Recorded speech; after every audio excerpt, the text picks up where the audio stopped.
cái àไปกับมองอะไรยังก็ไปกับ15 นาทีบนนั่งรถ5 นาทีอ๋อวันนั้นใครกับเฮงรู้วันนั้นครูเบอร์ยังไงมือปัดป่วนครูก็ป่วนกับตั้งนั้นตั้งหลักตั้งประตูตาเป้นั่นวันนั้นหลอน3ตัวนี่เขาอยู่หิ้มห้อมตรงข้างในเฮ็ดให้ก็ช่วงเดี๋ยววนถึงเฮาแล้ววันนั้นให้คนอ่ะวนนานหรอวนเริ่มสุดเลยจะถึงมาหยิบคนนั้นเอ้ยผู้หังครับกัดทนอันวางโย่ตัวไหนวะเนี่ยเลื่อนอ่ำจ้าcóอ่านวะเนี่ยตัวไหนอ่านวะ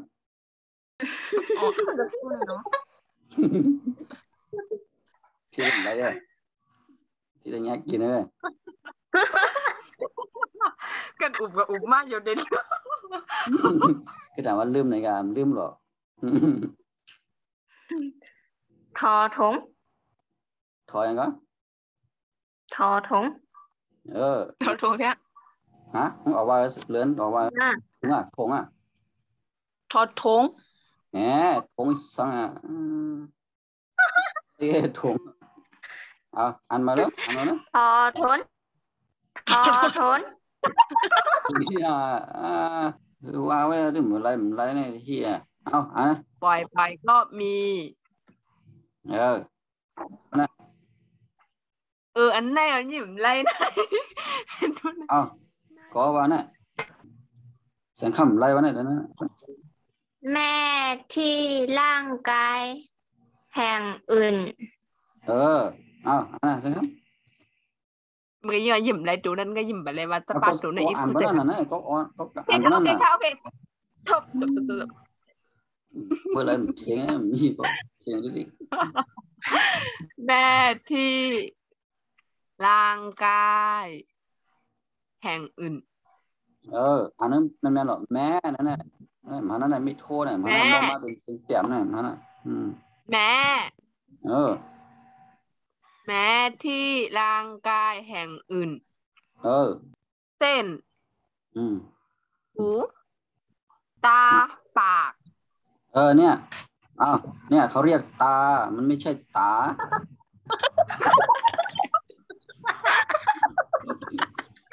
เนี่ยอะไรทำอะไรหัวเราะอะไรกัน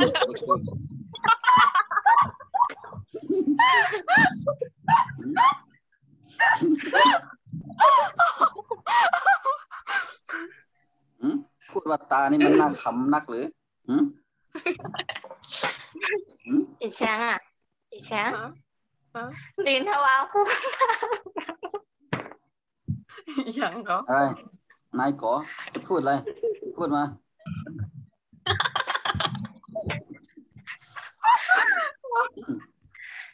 ไม่รู้มีมัวติดลายว่ากำในแบบในส่วนนี้ทำไมเอาขู่ได้เลยติดทางหูเอ็นแบบรู้แล้วว่าปากอ่านใหม่ดิตัวเนี้ยเรียกว่าอะไรนะ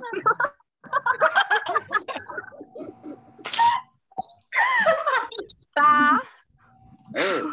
ตาไม่ใช่ตาปวดสมก็เนี่ยเขาเรียกตา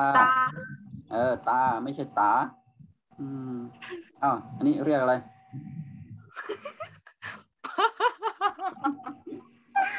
ปากหัวเราะอะไรหัวเราะนักหรือพูดว่าปากเนี่ยตาเนี่ยปากไปไหนครูมันไม่กล้องมันแปลว่าหังกล้องแปลว่ามันไม่กล้องมันแปลว่าหังพูดอะไรฮัลโหลตรงเกียนมันแปลว่าหังพูดอะไรไม่เข้าใจคำว่าแปลว่าหัง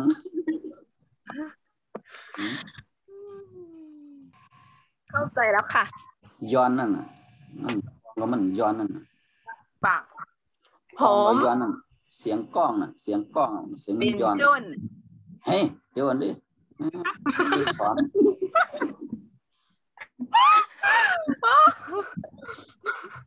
อ่านไหมอันนี้ว่าอะไร เข้าเราหลักครูกับคุ้มมากก็มาปากมันจะปากด้วยอ่ะพูดอะไรเนี่ยพูดอะไรฮะเมื่อกี้ว่าอะไรบอกให้พูดอะไรเดี๋ยวปากเลยนี่ปากคู่แจ่มใจก็ลาหรือกว่าวะปากถูกแล้วปากนั่นแหละอันนี้ผมอ่านดังๆหน่อยดิมันไม่ได้ยินเนี่ยเสียงอยู่ในถ้ำผมตัวนี้เป็นต้นเป็นไม่ใช่เป็นต้นเป็นรู้จักไม่เป็นเนี่ยแบบเนี้ยนะเนี่ยแบบเนี้ยจำหน้าเนี่ยเขาเรียกจำหน้าอ่านไหมเนี่ยเป็นต้น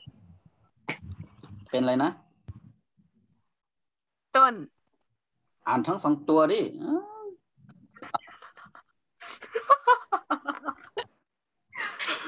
พูดภาษาไทยเราดุขึ้นมาทันทีเลยเนี่ยเป็นต้นนั่นแหละก็ต้องสะอาดทุกแห่งอะไรคำอะไรหัวเราะอะไรร่างกายที่สะอาดนั่นแหละแค่นั้นแหละขออ่าน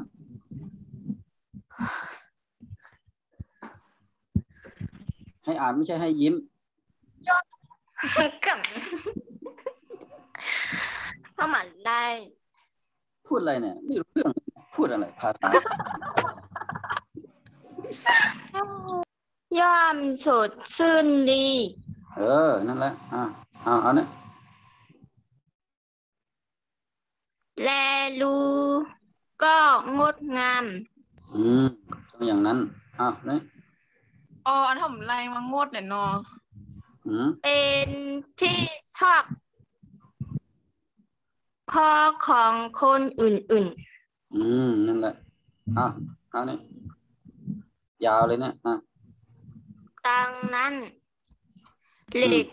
ทุกคนต้องมีร่างกายสะอาดจึงจะดีนั่นแหละเอาเลยอ่านดูบ่อยก็มีแม้ที่ร่างกายแห่งอื่นเช่นหูตาปากผมเป็นต้นก็ต้องสะอาดทุกแห่งร่างกายที่สะอาดย่อมสดชื่นดีแลดูก็งดงามเป็นที่ชอบพอของคนอื่นๆดังนั้นเด็กทุกๆคนต้องมีร่างกายที่ต้องมีร่างกายสะอาดจึงจะดีนั่นแหละอันเนี้ยมันเสียงยานะเนี่ยอื่นเนี่ยเสียงยานะไม่ใช่อื่นนะอื่นต้องลากเสียงมันยาวนะเนี่ยชื่นอื่นเนี่ยเอามาปิดมันนะครับปิดร่างกายต้องสะอาดแล้วก็ไม่ใช่ว่าโตคิงเขาเนี่ยแต่ไรมุสเซอร์นั่นฉันมีมือสองข้างแล้วก็ขามีมือสองข้างนั่นนะมือฉันมีนิ้วมือขามีนิ้วข้างละ5 นิ้วแล้วก็1ข้างเนี่ย5 นิ้วนิ้วมือฉันมีเล็บแข็งแล้วก็นิ้วมือขาเนี่ยมันมีเล็บแข็งนั่นนะถ้าเล็บฉันยาวพอเล็บขายาวแม่ก็ตัดเมย์ก็จนสั้นแล้วก็พอปอดนั่นนะแกะสัมพปอดและท่านบอกฉันว่าท่านในอย่างต้องผู้ยามสับเลี้ยงในอย่างต้องมันแตงอย่างปอเมเพราะเขาในเรื่องก็มันตั้งสุดอย่างเขาลาถึงปอเมก็ไม่มาที่2ก็เขาแต่ว่าแต่ปอเมเนี่ยจังมันติดซ้ำกันที่ก็เป็นขั้นลาถึงซ้ำกันก็ไม่เขาว่าท่านอันนี้เอาท่านมาใส่แก้นก็เขาก็เลยมันจะเมื่อตั้งเขาลาถึงได้ก้อนเนี่ยคำที่2เขาก็มาลาถึงท่านก็เลยเขาก็เลยเนี่ยมันบอกว่าเขาลาถึงได้ก้อนนั่นนะย่อก็เขาก็บอกเขาว่ามือจับสิ่งของต่างๆก็มือเนี่ยยิบของหลายเจอหลายเมี้ยวนั่นนะต่างๆก็เป็นหลายเมี้ยว ต่างๆเนี่ยหลายเจอหลายมิวกันเลยภูมิมิวกันเลยต่างเจอต่างมิวกันเลยนะผงจากสิ่งของนั้นๆนี่ก็ของนั่นนะของของอันลูกดีของเช่นนั้นนั่นนะไม่ใช่ว่านั่นนะผงเนี่ยเป็นผงนะผงอันผงอันลูกที่ของเช่นนั้นมากนะแค่ว่านะที่ปีงก็เคยอะไรที่ป่องมันติดตามซอกเล็บบ้างนี่ก็มันจับเนี่ยจอมในเกเน็บมือเขานั่นนะที่นิ้วติดอยู่และที่ง่ามมือบ้างย่อก็ตีงามมือพองนั่นนะงามมือของงามมือนี่ขี้เล็บและขี้เน็บและขี้มือนั่นนะมันเป็นสิ่งที่มิสะอาดมันเป็นเนี่ยลองอนามัยเถอะต้องเช็ดล้างมือจนสะอาดจึงจะดีนะหรือไรเจ็ดล้างมือทำมัดเถอะถึงเตลีนั่นนะและห้ามฉันอีกว่าย่อก็เมหามเขาแทงว่าอมนิ้วเล่นมือเล่นกัดเล็บเล่นนั้นคบเน็บเล่นนั่นก็มิดีก็ดีขี้มือและขี้เล็บขี้มือและขี้เน็บจะติดที่ปากมันติดจับติดชบซบนั่นและลงสู่ท้องย่อก็ลงเข้ากับเนื้อต้องมันพอเปลี่ยนจอมตัวมันดิ่มเข้มนะเขาจะเลยเปลี่ยนนะแล้วเจ็บบ่อยๆก็มันก็เย่าก็ใกล้ๆมีตั้งเจ็บนั่นนะแค่ว่านั้นนะแม้ที่ร่างกายแห่งอื่นแปกสมาตีตัวคิงต่างตีเช่นนี่ก็เจ้งหนังนะเช่นนะหูตาปากนะหูตาซบผมก็ขนนั่นนะขนโหนั่นนะเป็นต้นมันปิ่นจ้องกันนะมันจ้องกันนะเช่นมันก็ต้นเนี่ยมันจะปิ่นจ้องกันนะเพราะปิ่นตัวเล็กมันมีที่ปองน้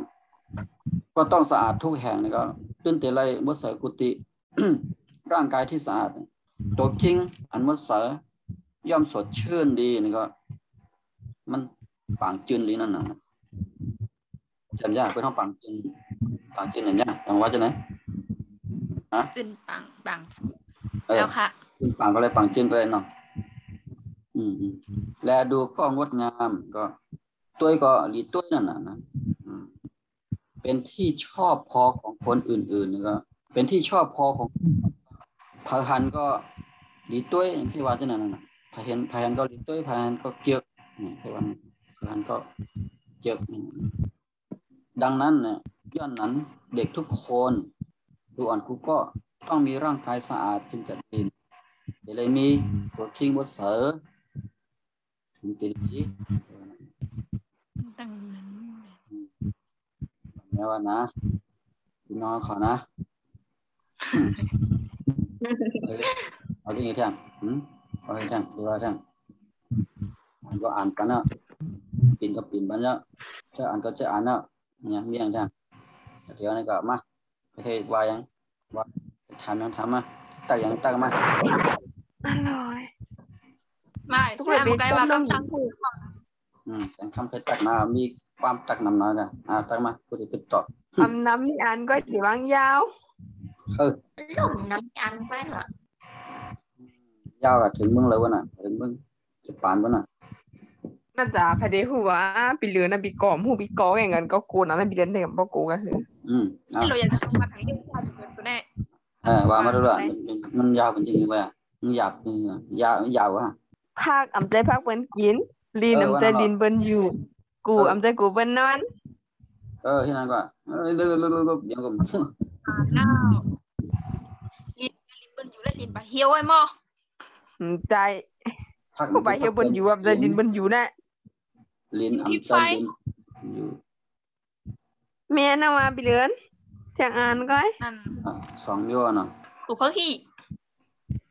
เราปีเลือนมาทั้ง3อันเนาะครูอ้างว่านั่นเมื่อกี้นั่นก็วนมามันเสียงอย่างนั้นด้วยมันจะนั่นเยอะเลย còn giảm เป็น ตัว เป็น นั่น เป็นพักคูเฮเป็นลีนพี่ไพ่เฮเป็นกุพักขี้ อ๋อ ลำพิษลำเพลงลำขึ้นเขียงคลายคู่มาเนี่ย เจ้าอ่ะ พักตัวปุ๊ก ฮะลำพิษลำ พิษ ลำขึ้นเข่งหายโค้หนึ่งจ้ะคิมไฮ อ๋ออ่านเลย เนี่ยเหรอต้องแขนเหรอต้องแขนเหรอผู้สูงเนี่ย หนึ่ง ฮะ หนึ่ง เห็น ป ปะ อก ฮะก็อันเลินมาไง หนึ่งปอกไปไหนจะกู้โจตอบไร แขนขึ้นมาเหรอตักกัน3 ปอกอันนี้ปอกที่3เลยแขนใหญ่เหรอ ก็มามีลายหางแถว ตั้งหูเก่าๆมันปอกมากขึ้นนะวันนี้ก็บอกว่าลูกนะมันยามตักยามเรียนมันหลวนี่ปอกมากขึ้นนะไงหลับออก2 ปอกมันเลยมือเลยนะเรียนเรียนน่ะนักตาว่าทันนั้นนะ ขันลึกด้านเราจะคู่ ฮะ ขันลึกด้านเราจะคู่ ปอกไว้น่ะยังเหลือตาจะนั้นปอกไว้น่ะ จะกลุ่มมือหน้าเป็นวันนอกเลยจะกลุ่มมือหลงมือถึงน้ำมนต์นะก่อนน้ำมนต์แบบ จะเลขนะครับผมว่าจะเลขเนี่ยเหลือตาจะนั้นน่ะหน้าอมันเคยพูดจักไหนมันมีเคยป้ามือไหนฉันพูดว่ามีนายเหลือนายก่ออยู่แล้วมือนอนก่อนนะ มือกูขึ้นมือเหล็กกุนเทียงหัวนั่นคง มือก็มือ เห็นคนวันใจกลางวัน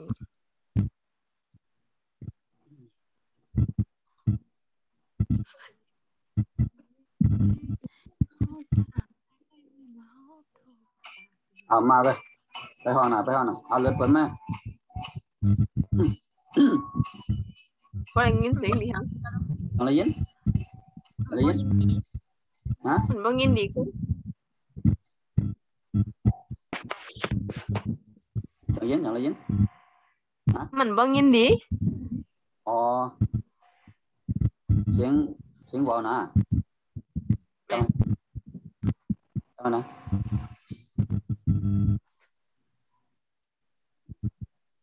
ยินหลีก็ไหมยินหลี นี่เนี่ยอิด กำไมนะคนน่ะ